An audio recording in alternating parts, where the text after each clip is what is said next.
Et salut à tous, bienvenue sur votre nouvel épisode de The Trick Play. Aujourd'hui, on se retrouve pour une nouvelle preview d'avant-saison. Alors, preview il y a eu du mouvement dans cette conférence, on va le dire, et c'est la conférence probablement la plus connue du college football. Alors, on va diviser cette conférence en deux divisions parce que ça ferait un petit peu trop long autrement pour vous. Je vais laisser Baptiste un petit peu nous introduire la conf et ce qui s'est passé tout de même ces derniers jours parce que c'est quand même exceptionnel. Donc hier, les deux facs ont envoyé une lettre commune à la SEC en disant voilà, est-ce qu'on peut venir s'il vous plaît à partir de 2025. Demain aura lieu un vote, parce que voilà, on va vous mettre dans le secret des dieux, on tourne l'épisode le 28 juillet. Demain aura lieu un vote des membres de la SEC qui décideront si OU et Texas se rentrent dedans. Bon, pour l'instant, on est en 2021, donc on fera faire la preview 2021. OU et Texas sont encore dans la Big 12, mais en tout cas, on va se concentrer sur la partie ouest de la SEC cette semaine, peut-être la partie la plus dense. Donc voilà, sans plus tarder, on va commencer par la fac chère à notre ami Val, les rebelles d'Ole Miss, Oxford, Mississippi. On t'écoute, Val. La saison dernière, on a eu un record de 5-5 qui n'était pas arrivé depuis plusieurs années. 4-5 en sec, parce qu'on a gagné le bowl contre Indiana. Au niveau du coaching staff, ça n'a pas trop bougé. On a juste eu le départ du coach de la O-line juste après le spring game. Alors, j'ai pas réussi à retrouver, mais je crois que c'était 3 heures après le spring game ou 3 jours. Mais il me semble que c'était 3 heures après. Je crois que Lane Kiffin avait été un peu énervé. Je sais pas, on ne sait pas ce qui s'est passé. Mais il a été remplacé par l'ancien coach de la O-line de Bama, que Lane Kiffin a côtoyé quand il était offensive coordinator là-bas. Donc, on perd pas vraiment au change, on va dire. En attaque, on a eu la perte de Elijah Moore, de Kenny Yeboah et de Ross Newman pour la draft. Après, au poste de QB, comme vous savez, sans surprise, ça sera Matt Corral, dont on attend énormément et qui est pour l'instant sûrement le meilleur quarterback de la SEC, je dis sûrement. Au poste de running back, on a toujours le très gros duo de Jarion Ely et de Snoop Connor. Au niveau de l'escouade de receveurs, on sera un peu démuni de Elijah Moore, qui était vraiment notre superstar depuis bien 2 saisons, voire 3. La star de cette escouade cette année, ça devrait être Braylon Sanders, avec qui Matt il a eu une grosse connexion au spring game. On a le retour du senior d'Ontario Drummond. Et au poste de slot, on devrait avoir une bataille entre John Rhys Plumlee et le transfert de Western Kentucky University Pearson. Je pense qu'il n'y a aucune chance que John Rhys Plumlee soit quarterback parce que Lane Kiffin avait dit pendant la saison de baseball qu'un QB qui rate les camps d'entraînement, les premiers camps d'entraînement, c'est limite foutu. En gros, donc est-ce qu'il a essayé de faire passer un message comme quoi JRP sera QB ou vraiment très rarement, comme on l'a vu un peu sur des options, ce genre de système. Je pense qu'il sera vraiment en tant que slot receveur, comme sur le ball game contre Indiana. Au poste de tight end, donc on a possiblement une rotation entre 3 ou 4 tight ends, donc à voir qui sortira son épingle du jeu. Pour l'instant, je n'ai vraiment aucune idée. Au niveau de la O-line, ultra expérimenté, ce sera encore une grosse force cette saison. Même avec le départ de Ross Newman qui était tackle droit. Ben Brown, il va pouvoir retrouver son poste de guard puisqu'on a un transfert de Utah, Orlando Umana, qui sera le titulaire au centre. Sans oublier qu'on a Nick Broker, assurément l'un des meilleurs left tackle du college football. Et peut-être, très sûrement un premier ou deuxième tour de la future draft. En défense, après une saison catastrophique, on a pu apercevoir quand même quelques points d'amélioration sur le dernier match face à Indiana. Indiana, où est parti notre ancien D-line Anderson. On a aussi perdu Jack West Jones, notre meilleur linebacker pour Kentucky. Notre point fort cette année, ça devrait être l'escouade de DB menée par AJ Finlay au poste de safety et Otis Reese, qui combine interception, big play, plaquage à tout va. C'est vraiment 2 gros safety. Au poste de corner, on va avoir Kedron Smith qui devrait être numéro 1. Il est capable de gros matchs, mais comme de très mauvais, donc il va falloir qu'il se stabilise à ce niveau-là. Et on devrait revoir l'ancien receveur Miles Battle revenir en corner 2 ou 3. Après, à voir, on voit que Lane Kiffin, il a fait jouer pas mal de running back ou de receveurs au poste de safety ou corner. Donc, ça va être encore un petit chantier de ce côté-là. Mais on a quand même une base solide au niveau du safety et du corner 1. L'escouade de linebacker, elle sera menée par Momo Sanogo, Lakia Henry et Sam Williams, qui sont des seniors plus. dont on attend enfin une véritable explosion, parce qu'on sait que DJ Durkin, qui est coordinateur défensif, c'est un ancien coach des linebackers, notamment à Maryland. Qui a toujours un poste en NFL, hein, après avoir laissé un joueur mourir à l'entraînement chez nous, qui a toujours un poste en NFL, en NCAA.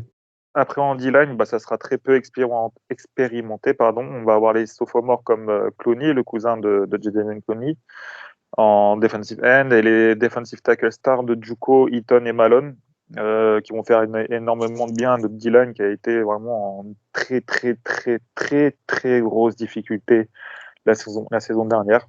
Donc, je pense que l'objectif de cette saison, c'est clairement de continuer à avoir cette offense explosive, parce qu'on joue beaucoup en no-huddle. Continuer comme ça, mais pas en abuser non plus, être capable de marquer à chaque jeu, mais de solidifier surtout cette défense. Sinon, on repartira sur le même type de saison que la dernière. Ça serait quand même assez dommage. On va juste voir le calendrier.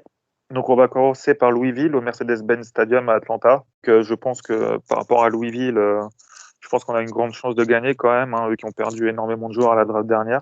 Après, on joue Tulane. Attention, on les joue chez nous. Heureusement, mais ça reste quand même une bonne équipe. Enfin, faut faire attention, mais logiquement, on devrait être à 3. Après, on joue à Bama. Je ferai la preview de Bama tout à l'heure. Pour moi, s'il y a une année où il faut les battre, c'est cette année. Donc, à voir, ça va être encore un gros match. Mais logiquement, on partira quand même sur une défaite. Et on va à Mississippi State pour le dernier match de la saison, pour l'Egg Bowl. Donc, on pourrait peut-être s'en sortir avec 6 victoires minimum, je pense. Je pense qu'on peut aller en chercher au moins 8. Au moins 8, ça serait vraiment une très bonne saison pour nous. Ça a quand même l'air d'un calendrier, pas, si tu veux, à part Alabama, tu n'as pas non plus d'équipe surexceptionnelle. Et encore une fois, comme tu l'as dit, je vais faire la preview d'Alabama tout à l'heure. Mais ça a l'air un calendrier un petit peu galère avec des équipes qui peuvent surprendre. Ce que tu as dit, je pense que des équipes comme Arkansas, Tennessee, LSU, Auburn, Texas A&M et Mississippi State, c'est des équipes comme on peut les battre, mais on peut perdre aussi. C'est assez compliqué de prévoir, vraiment d'être sûr à 100%, de dire bon, ok, là, on va gagner. Je pense qu'on a quand même de bonnes chances parce qu'il y a pas mal d'équipes que cette année qu'il faut les taper, parce que sinon, on n'aura peut-être pas la chance de les retaper derrière. Donc, je sais pas ce qu'en pensent les autres, notamment peut-être Ryan par rapport à LSU, mais je pense que voilà.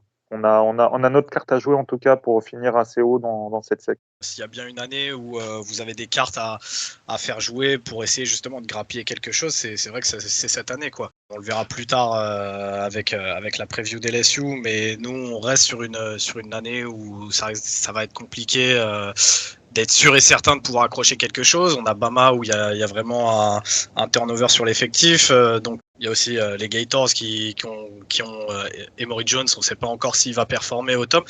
Donc ouais, pourquoi pas. Ça peut être une année pour Ole Miss, c'est clair. Non, moi ce que je voulais dire, c'est que moi c'est un match qui va pas mal m'intéresser et que si je peux, je regarderai attention. Ça va être celui contre Liberty, parce qu'on parle souvent de matchs un peu pièges, un peu qui peut partir dans les deux sens. Je pense que celui-là, ça peut vraiment l'être. Surtout que ce match-là, c'est quand même le retour de Hugh Freeze à Oxford. C'est quand même un match qui est intéressant à de nombreux niveaux, et notamment au niveau du poste de head coach. Donc voilà, voir comment le retour Est-ce qu'il rappellera les mêmes numéros de téléphone qu'à l'époque là-bas? Est-ce qu'il a encore les bons numéros qui savoir qui appeler pour récupérer 2-3 produits illicites ou 2-3 filles de petite vertu?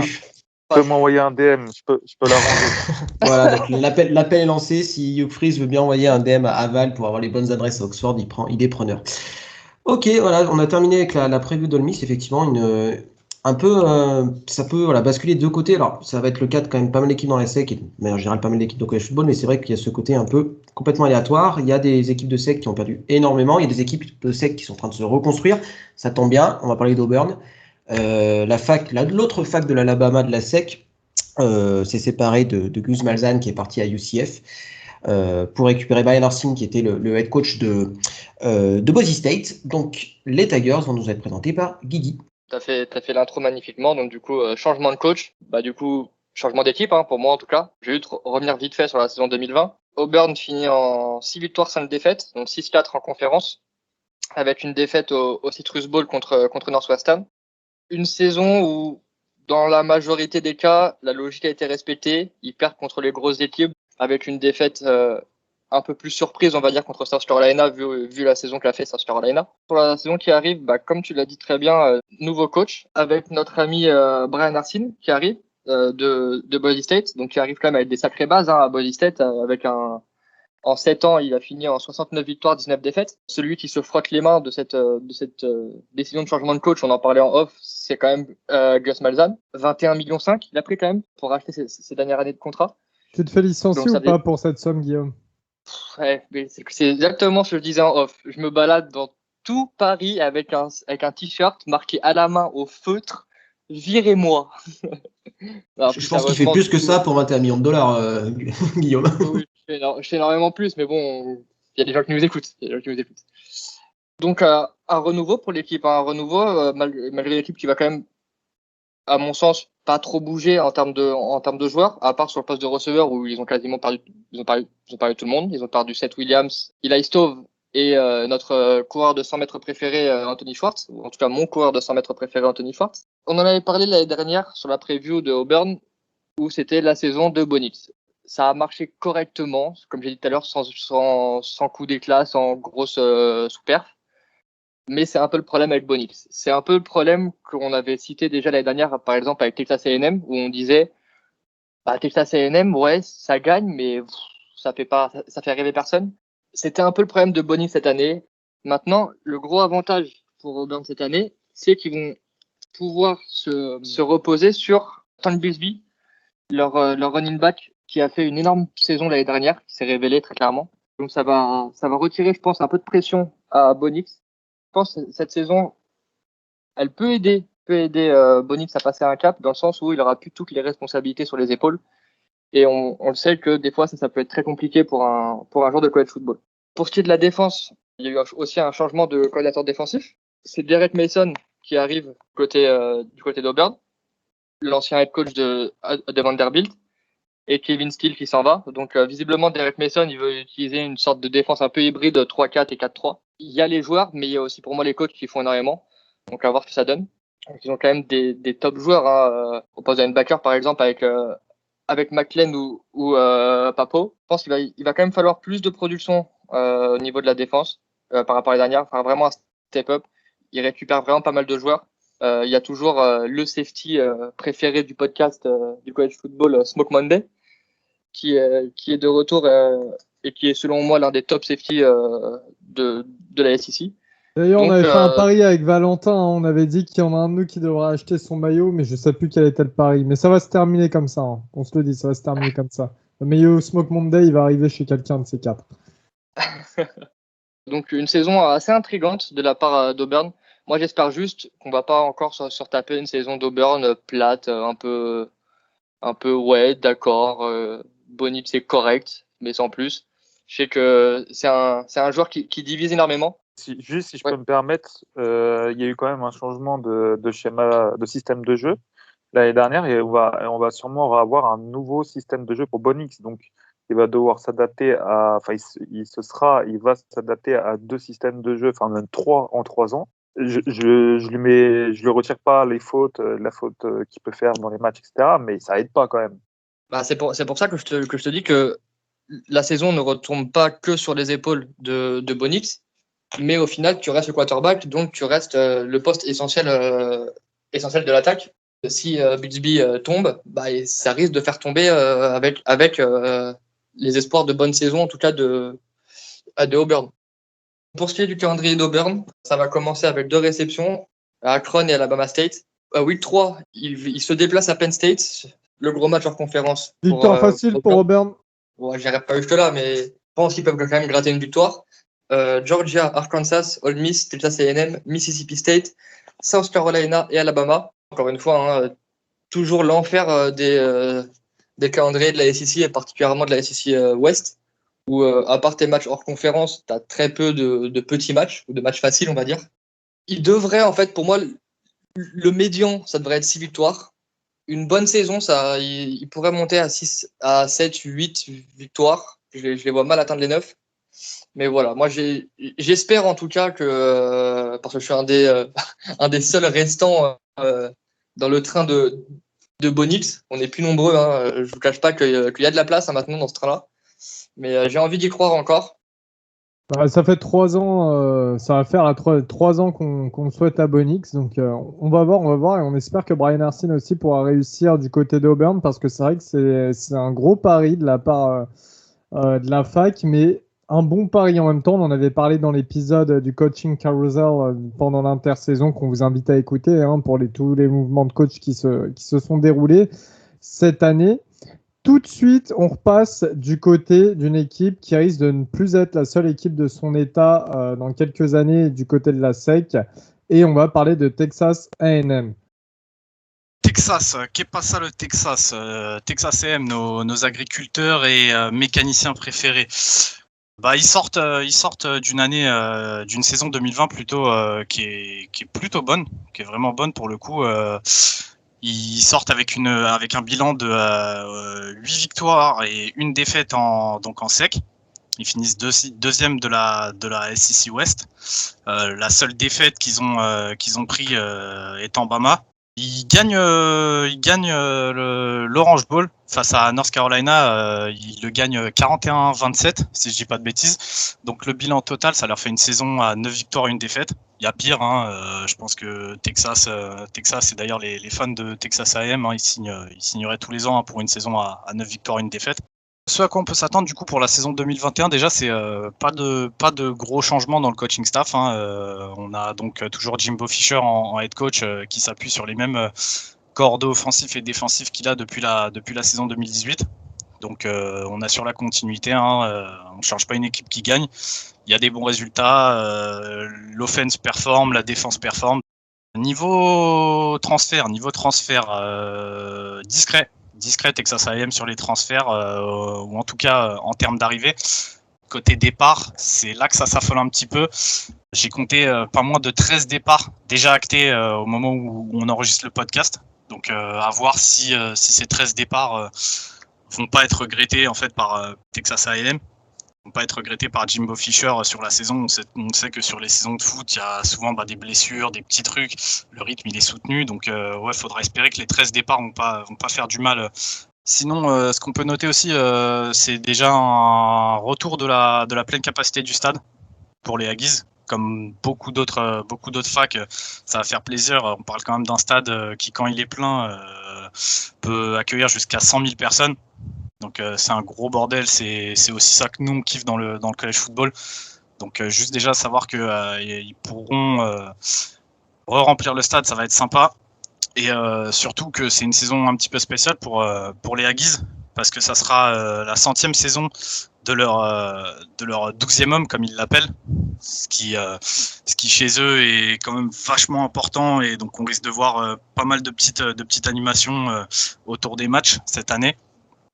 Et surtout, un truc qui tient à cœur des fans de Texas A&M, c'est aussi le 20e anniversaire du 11 septembre, qui sera, donc je le sais de sources sûres, qui sera célébré en fait via une petite animation qu'ils avaient déjà faite à l'époque dans les tribunes, où leur stade en fait sera rempli de bleu, blanc, rouge en fait. De t-shirt bleu, blanc, rouge des fans, ça rend super bien. Je pense que du coup vous aurez l'occasion de le voir en grande pompe cette année. Je pense que ça sera vraiment pas mal. Pour ce qui est de l'effectif de Texas A&M la saison prochaine, on se doit déjà de commencer par dire que une des grosses forces des Aggies pour cette saison, c'est notamment de voir que pas mal de joueurs déjà établis en tant que titulaires vont remplir cette saison. On parle quand même de 6 titulaires sur 11 en attaque et 9 sur 11 en défense. C'est pas rien. Surtout que, comme on l'a déjà un petit peu expliqué, il va y avoir du mouvement cette année dans pas mal de grosses équipes. Il va y avoir de la rotation, du turnover. Donc ça peut leur donner en fait un petit avantage sur la saison. Le QB titulaire, ça va être une des grosses questions pour les Aggies cette année. On sait que Kellen Mond est donc parti aux Vikings sur cette intersaison. Donc la compétition grosso merdo, elle se passe entre Zach Calzada et Haynes King. Je suis allé un petit peu à la pêche aux infos. Jimbo Fisher ne veut pas dropper de nom pour le quarterback titulaire jusqu'à présent. Il garde ses infos bien au chaud.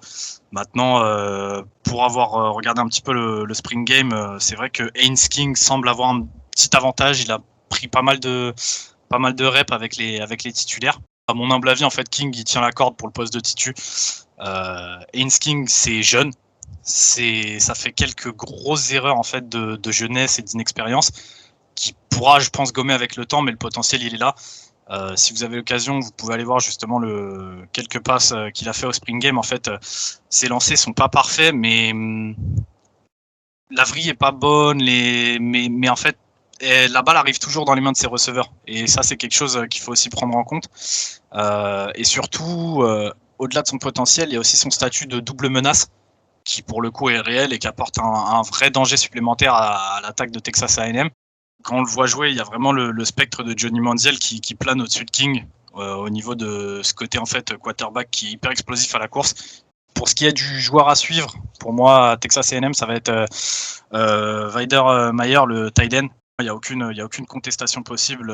C'est un des meilleurs tight ends du pays déjà sur cette saison, donc sur la saison 2020. Là, maintenant, il faut qu'il prouve sur cette saison 2021. C'était la principale menace dans le jeu aérien des Aggies la saison dernière. D'ailleurs, si je dis pas de bêtises, c'est lui qui a pris le plus de réceptions l'année dernière. Il a pris 46 réceptions pour 506 yards et 6 touchdowns en 9 matchs, en 10 matchs, autant pour moi. Donc, pour le coup, c'est une vraie menace. Et je pense qu'il cherchera vraiment à marquer de son empreinte la SEC pour vraiment se faire voir et faire monter sa cote pour la draft. Et surtout, encore une fois, j'y reviens, mais quand tu n'as plus de O-line, quand tu as un quarterback inexpérimenté, avoir ce genre de soupape de sécurité, ça peut faire la diff sur certains drives. Pour ce qui est des forces de l'équipe, je dirais vraiment la défense. La défense, il y a 9 titulaires de retour sur 11. La saison dernière, Texas A&M avait déjà une des défenses les plus solides du pays, alors que beaucoup d'équipes en fait sur cette saison ont complètement craqué en défense. Leur défense s'est écroulée, notamment dû au manque de contact aux entraînements à cause du Covid. Pour le coup, je pense que ça va vraiment faire la différence. On parle d'une défense qui était quand même première en SEC l'an dernier, et elle repart avec 9 titulaires, quoi. 9 titulaires qui sont tous forts d'une saison de plus en termes d'expérience et de maturité, qui reviennent sous les ordres du même corps offensif, dans le même système. Parmi les leaders dans cette défense, on retrouvera donc de Marvin Neal, le DN Junior. C'est un des noms qui risque de revenir au moment de la draft s'il fait une bonne saison. Il finit la saison dernière avec notamment 7 plaquages pour perte, 2,5 sacs, une interception, un fumble forcé et un fumble recouvert. Je pense que voilà, ça vous donne un petit peu le ton. On a aussi le linebacker, donc Aaron Hansford. Donc lui, pour le coup, c'est un linebacker super senior, donc il profite bien en fait de. Tu sais quoi, c'est marrant que tu parles d'Aaron Hansford, parce que pour la petite anecdote pour les auditeurs, une des meilleures amies de ma copine et que je connais bien d'ailleurs, la personne en question, je la connais très très bien même. Est l'ex-copine d'Aaron Hansford. Et de base, donc il joue à St. John's High School à Washington. C'est un receveur 4 étoiles de base avant de switcher linebacker quand il était à Texas A&M. À Texas A&M, il a une grosse blessure et tout, donc après ça, il a switché de poste. Mais voilà, pour la petite anecdote, c'était le petit ami. Apparemment, il était très très sympa, pas très intelligent, mais très très sympa. Voilà, ça c'est des infos insider, vous les avez. Vas-y, je te laisse continuer. Pas de souci. Donc je disais donc Aaron Hansford qui revient pour une saison qui profite en fait de l'année d'éligibilité en plus. On se dit que c'est un retour quand même qui peut faire plaisir dans une défense. Ça te fait déjà un homme par ligne avec de grosses stats. Et pour finir, j'aimerais compléter moi les squads avec Leon O'Neal Jr. J'ai souhaité le mettre en avant parce que pour le coup, c'est un safety comme je les aime bien, un safety cogneur. Hein. Je sais que ça va faire plaisir à pas mal d'auditeurs, mais ouais, c'est vraiment un safety cogneur. Il est junior et il entre dans une saison qui est très importante pour lui parce qu'il doit désormais en fait step up pour vraiment s'imposer comme le leader de cette défense. Il a tout pour le devenir. Il a l'énergie, le cœur, la production qui va avec. Maintenant, le reste, c'est vraiment à lui d'exploser, quoi. Pour ce qui est des faiblesses de l'équipe, comme je vous le disais en fait en début de review d'effectifs, c'est compliqué de pas mettre la O-line parce que quand tu perds 4 titulaires d'un seul coup sur un des postes les plus importants du football, ça fait jamais du bien. Même quand tu réussis à garder l'élément qui était certainement le plus talentueux du groupe. Donc là, pour le coup, je parle du garde Kenyon Green, qui va très certainement passer tackle sur cette saison parce qu'il a le footwork pour. Malheureusement, même quand tu gardes le meilleur élément de ta O-line, quand tu perds les 4 autres d'un coup, ça peut être compliqué. Ça peut être vraiment compliqué, et encore plus quand tu essayes de mettre en place un QB qui est inexpérimenté. Si les Aggies ils veulent faire une grosse saison en 2021, faut que la O-line elle se mette vite au niveau. Et c'est pour ça que justement le transfert de donc Johnson, comme je le disais, ça peut faire du bien. Mais est-ce que justement tu penses que, et ça c'est la question qu'on se pose tous, les Aggies peuvent être, faire partie des pièces maîtresses de la SEC à partir de l'année prochaine? Ou sur les prochaines saisons, tout du moins. Sur les prochaines saisons, ouais. Je pense que sur les prochaines saisons, ils ont vraiment une carte à jouer. Le talent, il est présent dans l'effectif. Il y en a du talent, il y en a à tous les niveaux.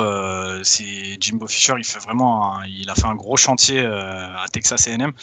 Donc ouais, le talent, il est là. Maintenant, ce qui risque de pêcher pour cette année, en tout cas 2021, ça va être donc l'inexpérience du QB et de la O-line. Je pense que ça va être dur de performer encore plus en fait en SEC, donc en SEC, quand les deux postes les plus importants de ton attaque, que sont le quarterback et la O-line, ont autant d'inexpérience. Là, tu pars quand même avec pas mal d'inconnus.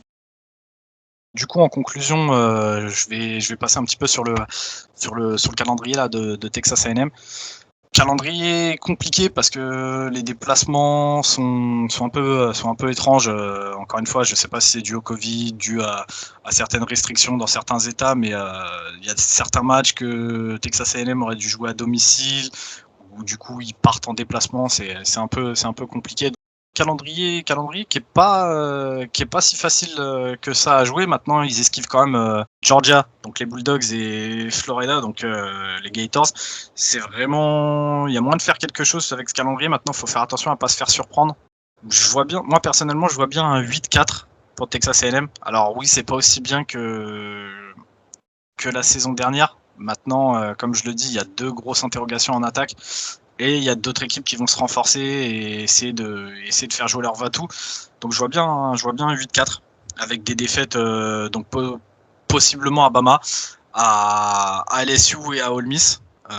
Contre Bama, contre LSU et contre Ole Miss.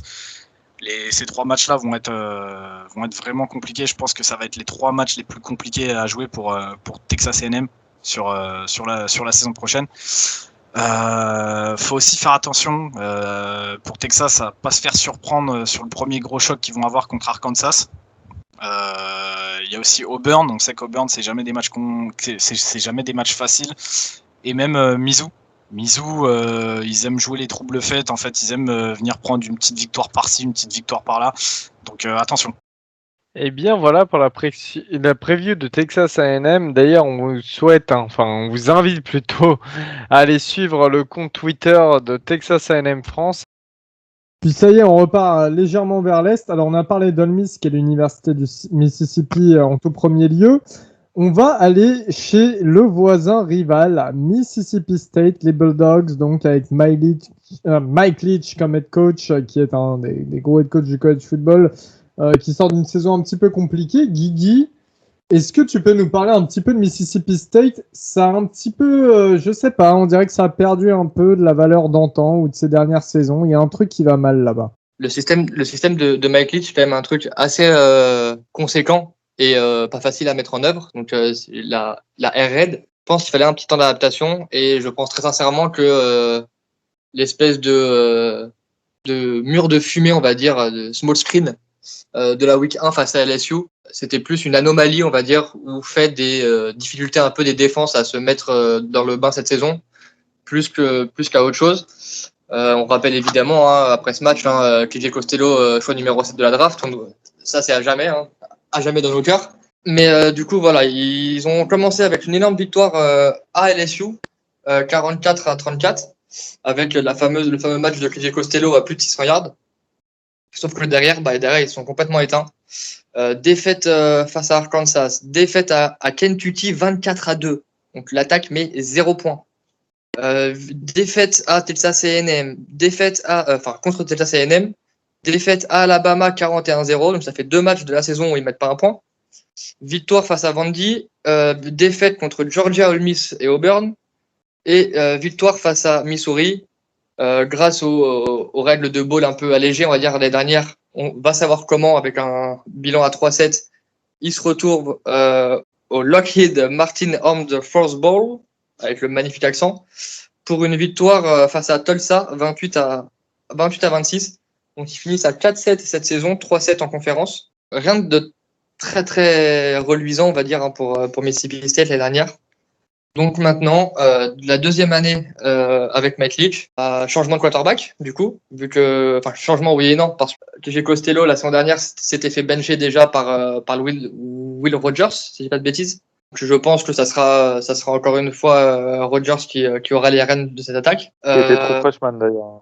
Qui était trop freshman, ouais. Il a pu étudier et être formé, on va dire, par Mike Leach, comme c'est sa première année, même si c'est pas, si je dis pas de bêtises, c'est pas Mike Leach qui l'a recruté. Il a déjà pu le former, en tout cas, dès son arrivée sur le campus. Ça, c'est un bon point. L'offense, l'année dernière, a marqué 14 points ou moins sur 5 de leurs 11 matchs. Ça, c'est juste pas possible. Donc, il va falloir un gros step-up de cette attaque, en partie de Rodgers. Ils ont de bons receveurs, par exemple, avec Jaden Walley, qui a été All SEC freshman. Ils ont Joko Marks au poste de running back avec Dylan Johnson. Pareil, c'est des bons pass catchers. De toute façon, les running backs sous Mike Leach, tu t'en fous totalement. Enfin, en tout cas, pour qu'ils ils vont pas courir avec la balle, donc faut qu'ils aient des mains. Tes running backs, c'est des receveurs 80% du temps. Tu t'en fous que ce soit des bulldozers entre les tackles. Ils le feront 10 fois dans la saison, grand max. La ligne offensive, elle est de retour quasiment intacte. C'est un gros plus, même s'il faudra encore un step-up. Pour la défense de Mississippi State, pour moi, la plus grosse inquiétude, ça va être qu'est-ce qui se passe s'il y a un blessé. Parce qu'ils ont des joueurs corrects, on va dire, bons, corrects, mais sauf qu'en fait, derrière ces joueurs-là, derrière les titulaires, en gros, c'est que des joueurs qui n'ont soit rien prouvé, soit qui ont prouvé qu'ils n'avaient pas forcément le niveau. Il va vraiment falloir faire une très bonne préparation physique et prier pour qu'il n'y ait pas de casse, parce que sinon ça peut vite devenir très catastrophique. Par contre, ce qui peut être intéressant, leur duo de cornerback, qui pour moi est l'un des meilleurs de SEC, avec Martin Emerson et Emmanuel Forbes. Ça va encore être une année de transition pour moi, je pense. Ça va jouer les profondeurs du classement de la SEC West. Maintenant, plus que des victoires ou des défaites, ce qu'il faudra regarder, je pense, c'est la manière, s'il y a du progrès dans tout ce qui est schéma de jeu. Parce que vraiment, l'année dernière, moi, je les ai vus jouer une ou deux fois, les mecs étaient juste perdus, en fait. Dès que ça défendait en zone, l'attaque a été complètement perdue. En défense, ça se regardait, on aurait dit Florida. Enfin, c'était pas beau. C'était vraiment pas beau. La clé de cette saison, est-ce que la air raid de Mike Leach va commencer à mieux rentrer, à mieux s'intégrer? Mais encore une fois, au-delà des victoires et des défaites, pour moi, je pense que cette année, il faut plus regarder le contenu plutôt que le résultat. Ouais, juste si je peux te compléter sur vite fait, je pense qu'on va avoir une réelle surprise avec la connexion Will Rogers et Wally, si je ne me trompe pas, Wally, son nom, le receveur. Les deux étaient true freshmen. Ça va être, ils ont vraiment joué les deux de façon assez incroyable, notamment en plus, ils ont toujours en left tackle Charles Cross, donc ça fait une ligne de vie ultra intéressante pour cette attaque. Donc je pense que comme tu as dit, il va falloir du temps quand même, c'est quand même une transition, mais je pense qu'on peut avoir une réelle surprise sur le duo Will Rogers et Wally. Mais ça peut être intéressant et ça peut être un bel axe d'avenir pour cette équipe. Pour ce qui est de leur calendrier, ils se déplacent à Memphis dans ce qui pourrait être pour le coup un beau match. Pareil, un beau match en conférence. Sur les deux équipes que j'ai fait, là, le troisième match en conférence, et je trouve deux belles affiches. Derrière, ils reçoivent LSU, ils se déplacent à Texas A&M, ils reçoivent Bama, ils vont à Vanderbilt, ils reçoivent Kentucky, ils se déplacent à Arkansas et Auburn, ils reçoivent Ole Miss. En étant un peu optimiste, on va dire, je vais leur donner 3-4 victoires. Mais derrière, sur le calendrier SEC, j'ai peur que ça soit encore une marche trop haute pour nos amis les Bulldogs. Très bien. Merci Guigui. Effectivement, je pense que ça va être un petit peu compliqué dans une SEC West qui est quand même bien dense. Et avant d'introduire LSU, on va quand même introduire quelqu'un qui est quasiment, et il faut le dire, un nouveau membre de The Trick Play, quelqu'un que vous avez connu si vous avez un petit peu suivi la draft NFL en notre compagnie sur Twitch et YouTube cette année. C'est Ryan qui tient le compte LSU France sur Twitter, donc on vous invite à bien sûr follow. Et Et Ryan, que vous allez être amené à entendre assez régulièrement ou à voir sur les lives. Il fait aussi les lives, les matchs historiques qu'on fait en live sur Twitch. C'est un des deux commentateurs avec Guigui et Balayette que vous connaissez bien. Donc voilà, Ryan, déjà bienvenue à toi. Merci de nous avoir rejoints quelque part et merci d'aujourd'hui introduire ton équipe favorite qui n'est autre que la Louisiana State University. Salut Ryan. Salut à tous. Déjà merci à vous de m'avoir invité. C'est cool, c'est très cool et je rejoins donc le mouvement du Trickplay podcast avec un gros enthousiasme et j'espère que on va faire des belles choses.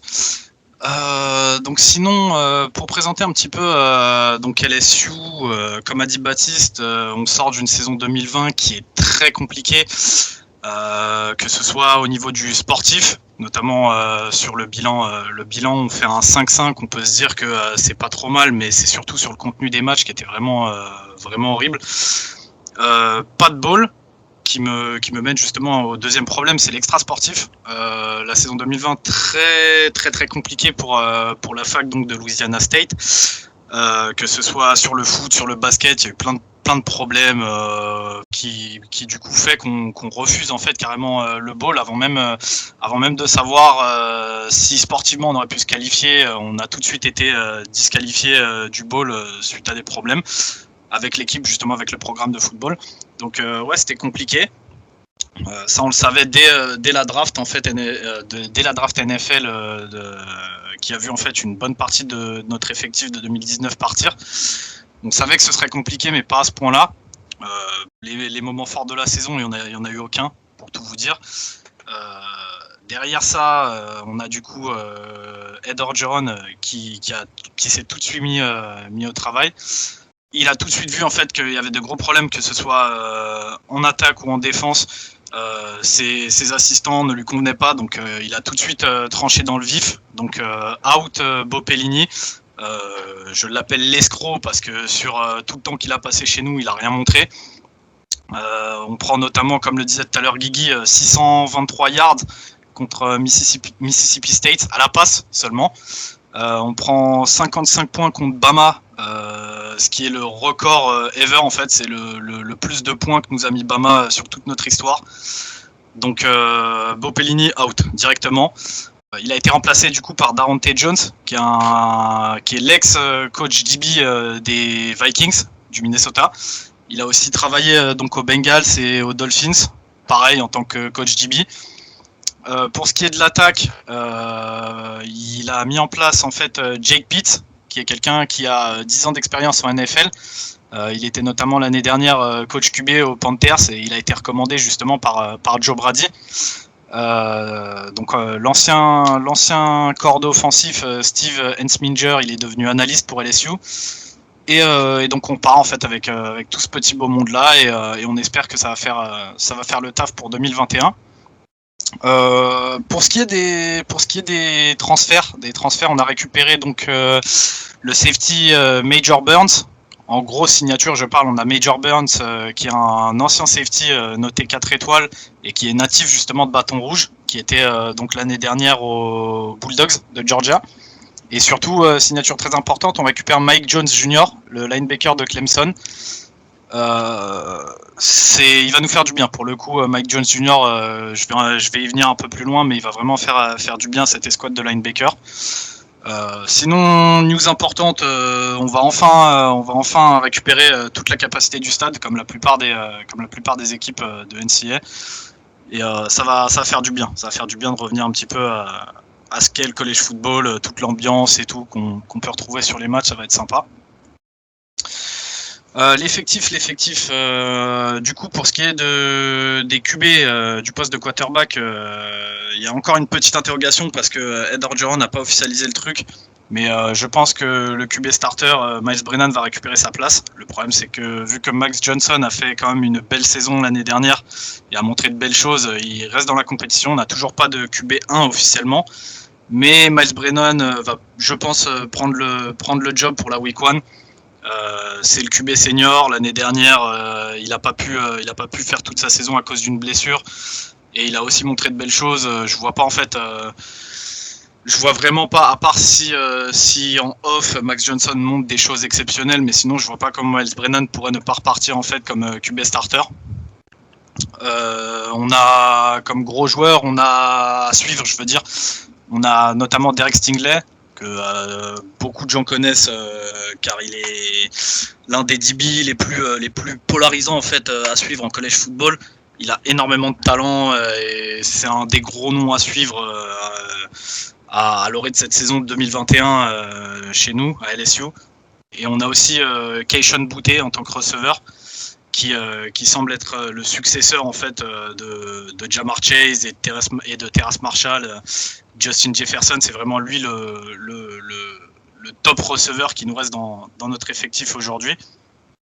Et sinon, pour ceux qui ont envie de scruter un petit peu plus, je vous avoue que dans mes notes, j'ai noté John Trey Kirklin, qui est donc un receveur senior, qui n'a pas eu beaucoup de stats à LSU, justement barré par une compétition qui était vraiment exceptionnelle, mais qui nous sort un spring game où il a joué justement des deux côtés du terrain. Il a joué avec les deux teams durant le spring game et il nous sort une fiche à 16 catchs pour 209 yards et 2 touchdowns.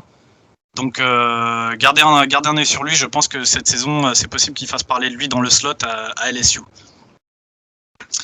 Pour ce qui est des forces de LSU cette saison, donc j'ai noté les DB. Je me suis creusé un moment la tête parce que je pense qu'on va avoir une D-line qui va être monstrueuse, mais finalement je suis revenu en fait sur les DB parce que cette année c'est incroyable. Comme je vous le disais, en 2020, Bo Pelini n'a jamais su utiliser toutes ces armes-là parce que notamment Derek Stingley s'est blessé, puis du coup Eli Ricks a récupéré le poste de cornerback 1 pour une grosse partie de la saison et que derrière les schémas de jeu en défense ne fonctionnaient pas et qu'on a pris la sauce de tous les côtés, mais cette room de DB elle est vraiment incroyable. Je pense que là, sur toute notre room de DB, on a bien facilement 6-7 joueurs qui sur les prochaines années vont se faire drafter en NFL. J'en ai aucun doute là-dessus. Il y a du talent, que ce soit en corner, en safety. Cette année, on a encore signé un safety 5 étoiles et un autre 4 étoiles, mais border 5 étoiles, qui risque de jouer dès leur année freshman. Il y a du talent et je pense vraiment qu'en termes de talent pur, c'est vraiment cette room de DB qui va faire en fait une bonne ou une mauvaise saison pour LSU et qui va conditionner en fait toute notre saison. C'est-à-dire que si eux jouent à leur niveau, normalement notre défense va être lock. Parce que justement, comme je vous l'ai dit, il y a aussi beaucoup de monde sur la D-line. J'ai pas envie de faire de name dropping, mais on pourra en parler si vous voulez plus en avant dans la saison. Mais effectivement, même en D-line, il y a du monde. Et c'est sûrement d'ailleurs les squads de linebacker. Donc comme je vous disais, là où la signature de l'ex-Tiger de Clemson, Mike Jones, va nous faire du bien, c'est parce que dans cette escouade défensive où il y a du talent vraiment de tous les côtés, on a cette escouade de linebacker qui vraiment n'est pas au niveau pour l'instant. On a du mal à se remettre de tous les départs qu'il y a eu en NFL. Heureusement, on a le retour de Damon Clark en fait qui revient, qui était pas censé revenir, mais il a pris un peu la température et il a vu qu'il se ferait pas drafter très haut, donc il a décidé de revenir pour une année supplémentaire. Car comme le disait Guillaume, avec la saison sous Covid, il y a en fait les joueurs récupéraient une année d'éligibilité. Et Damon Clark va utiliser cette année-là en fait pour refaire une année, essayer de gonfler ses stats, de se montrer un petit peu plus pour essayer de se faire drafter un petit peu plus haut. À côté de ça, on a Mika Baskerville qui a été absent carrément du spring game à cause de soucis académiques. C'est pas la première fois à LSU. Il a souvent eu des soucis à cause de ça et donc c'est possible qu'il ne voit pas le terrain à cause de ça encore une fois. Donc, et c'est loin d'être le premier ni le dernier. Ah oui, clairement. Mais pour le coup, pour qu'un joueur se voit refuser de participer à un spring game et à des matchs à cause de ça, c'est vraiment que c'est une grosse alerte rouge. Donc pour le coup, Mike Jones va faire du bien et je suis vraiment content de l'avoir signé, même si, de l'avoir récupéré plutôt, même si pour certains il n'était pas bon et qu'il n'avait pas ce qu'il fallait pour s'imposer à Clemson. Je suis vraiment content de l'avoir récupéré. Sinon, comme deuxième red flag dans cette équipe d'LSU, on a aussi la room de running back. Alors je m'explique, il y a beaucoup de talent en fait dans cette room, mais le problème c'est qu'elle s'exprime pas. Elle s'exprime pas sur cette saison 2020, elle s'est pas exprimée alors qu'elle avait une O-line très correcte. Et là où c'est problématique, c'est notamment quand on sait que John Emery par exemple est un ex-running back 5 étoiles qui est arrivé en fait à LSU avec cette aura un petit peu de 5 étoiles et de running back le plus haut gradé à LSU depuis Leonard Fournette. Et le mec ne convainc pas. Le mec n'arrive à rien en fait. Il s'est même fait sauter sa place par Tyrion Davis-Price. Et je pense que s'il se met pas très vite au niveau, c'est possible que Davis-Price récupère le starting job une deuxième fois pour l'année 2021. Je parle. Et le problème, c'est que John Emery est senior. Et comme je vous dis, c'est un ancien 5 étoiles, donc faut qu'à un moment il prenne sa place et qu'il fasse des stats tout simplement. Pour vous dire à quel point cette room de running back ne convainc pas Ed Orgeron, c'est qu'on a même testé 2 wide receivers durant le spring game à cette position.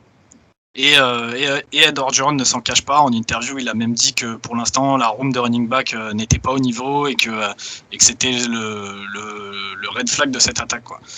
Donc on verra et j'espère que justement ils vont enfin nous montrer quelque chose. Sinon, je pense que vous le savez, le football c'est très compliqué quand on a qu'un seul côté du ballon, et si on se repose trop sur notre attaque aérienne, petit à petit en fait les défenses risquent de s'ajuster et on n'arrivera à rien, quoi. Donc à voir sur cette saison 2021.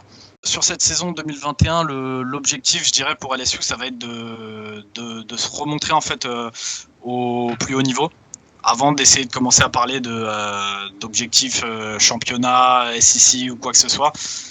Déjà, essayer de se réinstaller dans le top de la SEC, ça sera déjà pas mal. Le calendrier est compliqué. Le calendrier est vraiment compliqué pour le coup. Comme on le disait tout à l'heure avec Val, c'est une année où il y a beaucoup d'équipes qui ont des incertitudes. Retour du public, il y a eu du turnover dans beaucoup d'effectifs, donc la SEC va vraiment être disputée, je pense, cette année. Sur les matchs à suivre vraiment qui peuvent être sympathiques sur notre saison, il y a l'opening game contre UCLA. Ça fait longtemps qu'on les a pas affrontés. Ça va te donner la température directement parce que justement UCLA est en train de redresser la barre un petit peu. Ça peut être un match solide, très sympathique. Donc dès la week 1, vous pouvez déjà vous mettre sur un petit UCLA LSU, ça va être pas mal. Ensuite, on a le LSU Auburn. Auburn LSU, c'est toujours des gros matchs. En plus, le match de l'année dernière, j'ose espérer que les Tigers de LSU vont revenir couteau entre les dents pour essayer de taper Auburn, histoire de les remettre à leur place, ça pourrait être pas mal. Et ensuite, la série de 3 matchs donc après la bye week, donc contre les Gators, contre Ole Miss et contre Bama. C'est 3 gros matchs. Toujours la rivalité avec les Gators et avec Bama. Les Gators qui vont avoir les crocs à cause de 2020. Donc pour ceux qui ne le savent pas, ils perdent le match sur une petite anecdote à cause de Marco Wilson qui vrille complètement. Donc je pense qu'ils vont avoir les crocs de venir nous taper en fait. Et ensuite Ole Miss. Ole Miss, si vous n'avez pas vu le match contre Ole Miss en 2020, je vous invite à vous le refaire sur YouTube. Vous l'avez en intégralité, vous allez voir l'espèce de match de fou furieux que c'était. Donc là, avec un Matt Corral qui arrive expérimenté, avec, comme je le disais tout à l'heure, quand Val a fait justement la preview d'Ole Miss, là, Ole Miss sont une équipe cette année, ça va être, je pense, un gros match-up. Et pour terminer, le match contre Texas A&M, pareil, c'est toujours un match disputé. C'est le match par lequel on va vraiment finir notre saison et la clôturer. Donc pareil, gros match à regarder en dernière week pour nous en college football. Donc je vous invite à le regarder, je pense que ça va être un match de fou furieux, celui-là aussi, ça peut être vraiment pas mal.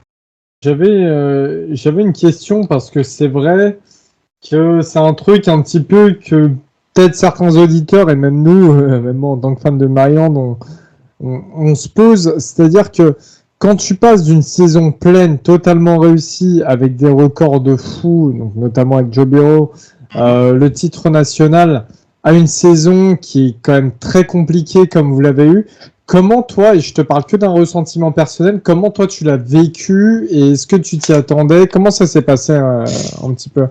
Comme je te l'ai dit au début de la preview, le truc c'est que dès le soir de la draft, quand on voit qu'on a littéralement tous nos starters qui sont partis, on se dit tout de suite ça va être compliqué. Ça se reconstruit pas comme ça, c'est pas, on n'est pas une équipe de NFL, là c'est un programme de college football. On sait que ça prend du temps, l'apprentissage est pas le même, tu peux pas tout de suite mettre des mecs qui sortent de high school ou qui n'ont jamais vraiment vu le terrain, surtout dans une conférence comme la SEC. Donc je pense que ne pas s'y attendre après 2019, c'est se bercer quand même d'illusions. Pour ce qui est du ressenti vraiment perso, moi je m'y attendais. Après, comme je te dis, c'était surtout sur le contenu des matchs. Quand tu vois que Mississippi State, ils nous enquillent 623 yards juste à la passe, alors que, comme je te dis, il y a du talent en fait dans cette room de DB, il y a du talent en défense. On parle pas d'une petite fac, no offense aux petites facs, mais tu vois ce que je veux dire. C'est au bout d'un moment, tu restes quand même tu restes LSU, même en perdant un quart de ton effectif, tu peux pas te permettre de montrer ce genre de perf, tu vois. Donc on s'y attendait, mais ouais, il y a certaines défaites qui ont fait mal et qui restent en travers de la gorge. Tu vois, te prendre un record de points contre Bama alors que t'es en rivalité, c'est pareil. T'sais, au bout d'un moment, tu regardes le match, tu te dis, les mecs, au bout d'un moment, un peu d'honneur et excusez-moi de l'expression, mais portez vos couilles. Tu peux pas en fait te manger un record de points, même si t'as perdu des gens, même s'il y a des blessures. Tu vois ce que je veux dire? Donc ouais, on s'y attendait, mais ça passe pas. Il y a certains matchs, il y a certaines oppositions qui ça passe. Franchement, ça passe pas, vraiment, je te le dis. Et, donc j'espère voir autre chose cette saison. C'est pour ça que je te dis, au-delà du bilan comptable à la fin de l'année, c'est déjà juste on peut se remettre sur les rails en montrant que voilà, LSU, c'était pas juste une parenthèse enchantée 2019 et qu'on reste là, on reste dans les grosses cylindrées en fait de SEC. C'est déjà bien. Faut pas oublier que tu as tout un process derrière qui les jeunes d'aujourd'hui, surtout avec le transfert portal, ils ont pas que ça à faire. Les mecs, ils pensent en businessman, ils pensent à la NFL. Tu peux pas leur montrer que 2 années de suite, tu prends des tarifs et que tu réponds pas aux attentes, en fait. Surtout, encore une fois, en SEC, les jeunes, ils ont pas que ça à foutre. Ils vont aller, ils vont demander des transferts, ils vont partir, ils vont aller chez des concurrents directs. Donc, faut vraiment se remettre sur les rails. Cette année, on l'a raté. Ok, c'était attendu. Bah maintenant, on se remet la tête à l'endroit et let's go. On y retourne et on montre autre chose. Merci pour ta réponse, Ryan. Et vous voyez que vous entendez bien que c'est son premier épisode, il reste très poli, mais vous inquiétez pas, il va vriller comme nous tous d'ici quelques semaines ou quelques mois. L'équipe suivante, il reste 2 équipes à vous présenter. Eh bien, c'est un État un petit peu moins connu aux États-Unis, un petit peu plus reculé, qui a la forêt très connue de l'Ozark, qui est l'Arkansas. L'Arkansas qui va nous être présenté par Guigui. Alors, Arkansas, quand même, ça sort d'une très bonne saison. On n'a pas arrêté de les encenser la saison dernière. À juste titre ou pas, Guillaume? Très clairement, à juste titre. Tout le monde leur annonçait, comme d'habitude, une saison catastrophique. Ça va être un calendrier full sec. Ils vont finir à 0 victoire. Et bah tiens, compte là-dessus, mon vieux. Ils font, pour moi, une super saison. Alors, ça finit en 3-7, on est d'accord. Quand on regarde les saisons précédentes de Arkansas, ça n'a rien à voir. Arkansas, si je dis pas de bêtises, ils étaient sur une série de 20 défaites en SEC d'affilée. Je sais plus si c'est à l'extérieur ou à domicile, mais ils étaient sur une série de 20 défaites. Ils ont brillamment mis un terme à ça face à Mississippi State en week 2. Donc ils perdent le premier match contre Georgia. Ils battent Mississippi State qui sortait justement de cette victoire historique face à LSU. Derrière, ils perdent contre Auburn sur un vol. Très clairement, on en avait parlé pendant l'épisode. Si vous voulez retourner voir notre épisode de la week 3, on a eu un très beau descriptif de notre ami Robin, qui est arbitre en France, sur à quel point l'arbitre avait été nul et leur avait volé le match. Donc ils perdent de 2 points. Derrière, ils perdent de 11 points contre Texas A&M. Donc Texas A&M, avec leur grosse saison qu'ils font, ça veut dire quelque chose. Ils battent Tennessee, même si Tennessee est dans une mauvaise période. Arkansas qui bat Tennessee, ça arrive pas tous les ans. Ils perdent face à Florida, où ils tiennent la première mi-temps. En deuxième mi-temps, ils s'effondrent, très clairement. Ils perdent seulement de 3 points face à LSU. Ils perdent de 2 points face à Missouri. Et bon, ils prennent une gifle contre Alabama, mais ça, bon, qui n'a pas pris le gifle contre Alabama l'année dernière? Donc voilà, ils ont 3 victoires. Ils ont, on va dire, allez, un peu le truc de loser de dire ça, mais ils ont 3 presque victoires, on va dire, où il y a 3 matchs qui perdent à 2 ou 3 points, 2-3 points d'écart. Donc c'était vraiment, je trouve, une super saison pour Arkansas, qui les a remis un peu dans le bon sens de marche, sous l'ordre de Sam Pittman. Donc maintenant, qu'est-ce que ça va être? Est-ce que ça va être juste le Covid, le machin, le ceci, qui a fait que Arkansas a eu une bonne saison, ou est-ce qu'on est en train de voir le début d'un commencement de quelque chose à Arkansas? Moi, j'aurais tendance à aller sur cette deuxième option. Sur leurs 22 starters, ils en récupèrent 17, donc c'était énorme. Une très belle saison et de très belles perspectives d'avenir pour moi. En attaque, donc du coup, ils ont perdu Philippe Franks à la draft, au poste de quarterback. Ils récupèrent Jefferson, qui avait pris quelques snaps, voire un start ou deux l'année dernière à cause d'une blessure de Franks, qui avait montré de très belles choses, qui était un true freshman.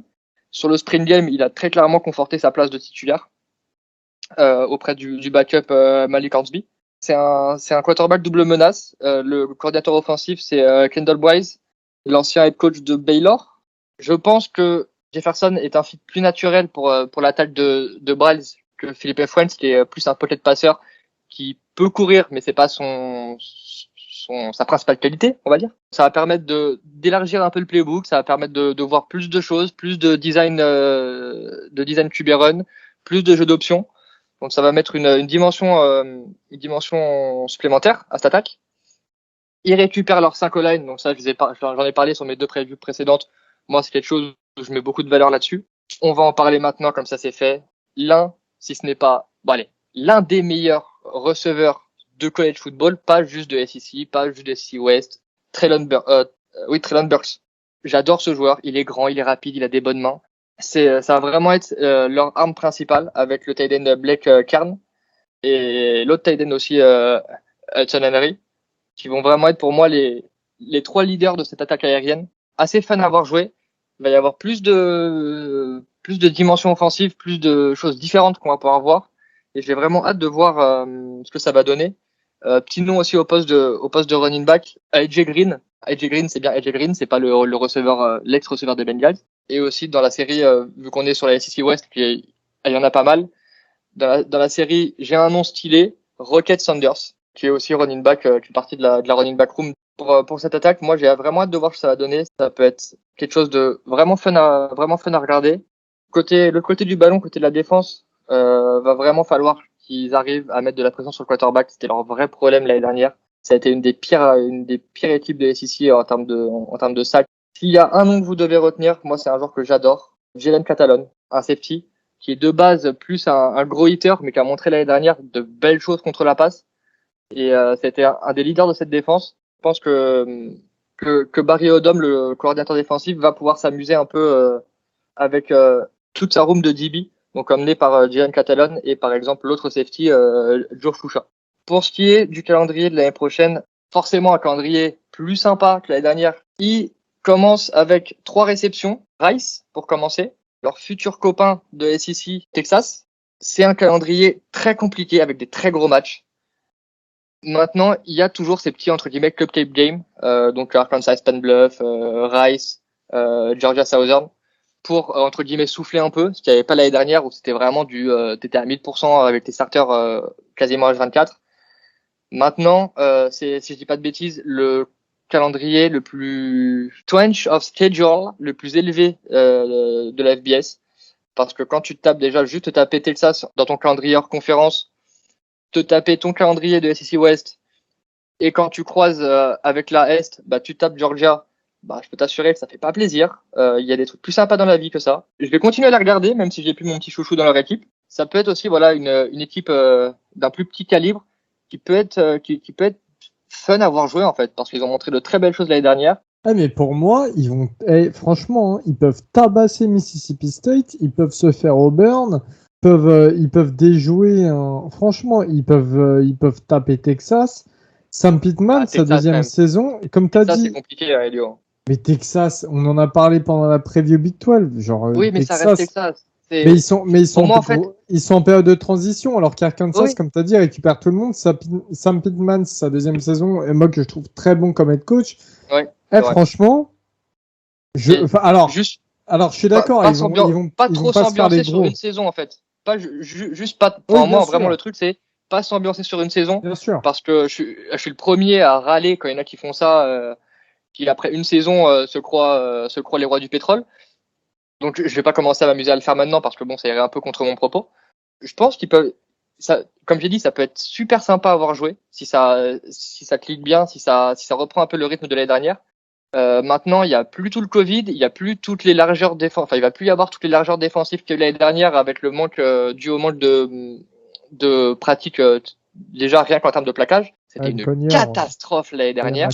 Et toutes les équipes, vraiment toutes les équipes, genre même Alabama, il y a des fois tu te disais mais frère, en fait non, toi tu joues à Arkansas Penn Bluff, mais tu fais bluff, tu joues à Alabama. Genre allez, c'est le petit jeu de mots est gratuit, ça fait plaisir, mais enfin c'était vraiment horrible à voir. Et mais donc là, cette année, je pense sincèrement que ça va être dur face au gros.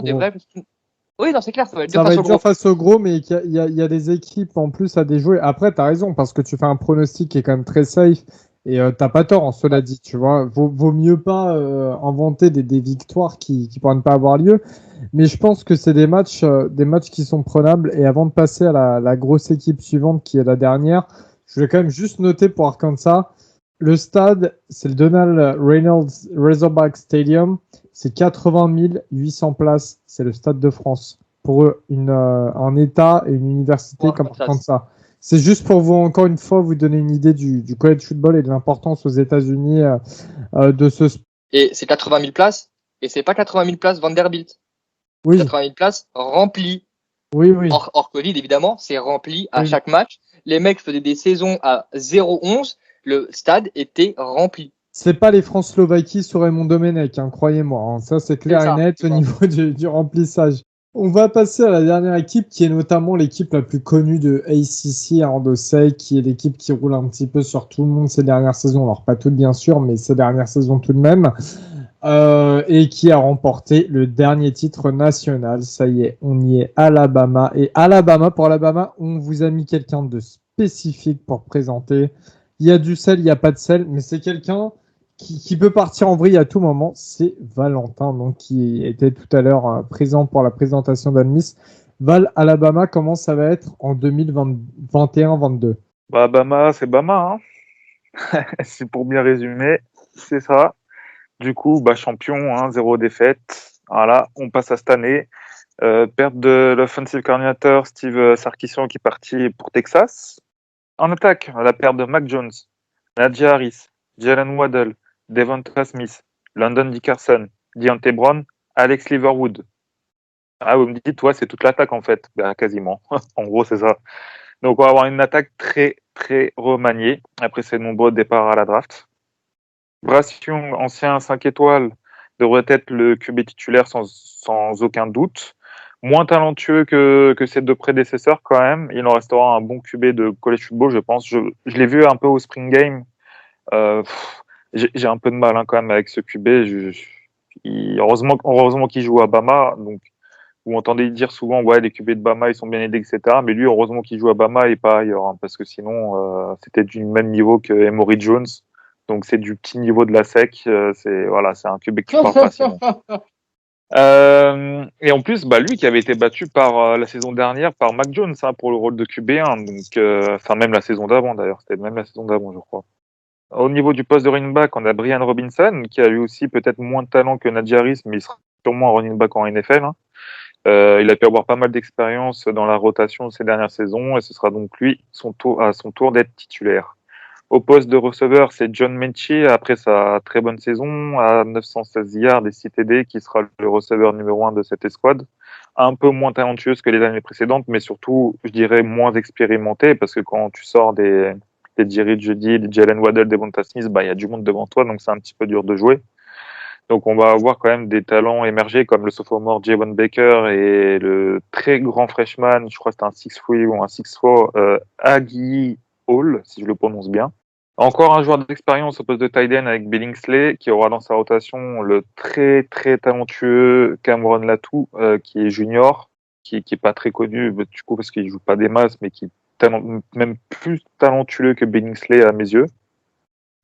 Sur la ligne, après les 3 départs des Leatherwood, Brown et Dickerson, on a encore de très gros morceaux avec Evan Neal, peut-être le meilleur tackle du college football, Emily Ekiyor, poste de guard, sont les deux gros noms à retenir. On a Chris Owens qui sera le centre de cette équipe cette saison, donc Chris Owens qui prend la place de Dickerson. Donc c'est un peu un nouveau Enfin, il va falloir s'y faire. C'est un nouveau centre et un nouveau QB pour cette attaque.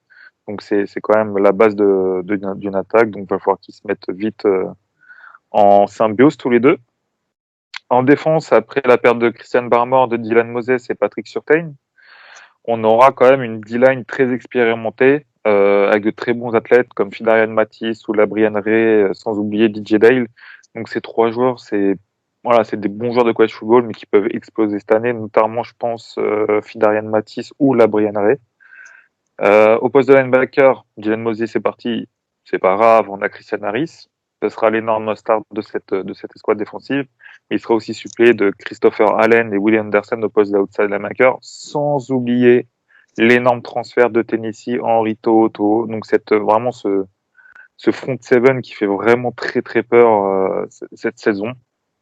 Dans le backfield, on a un joueur à suivre, c'est Malachi Moore au poste de safety. On a aussi Jordan Battle et Josh Joby en corner.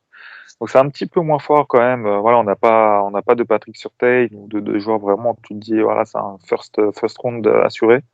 C'est un petit peu faible dans le backfield de ce que j'ai pu un peu étudier et voir. Donc pour conclure, cette défense devra être solide puisqu'elle devra aider cette attaque qui est en reconstruction avec un nouveau QB, même s'il bénéficiera d'une des meilleures lignes du college football.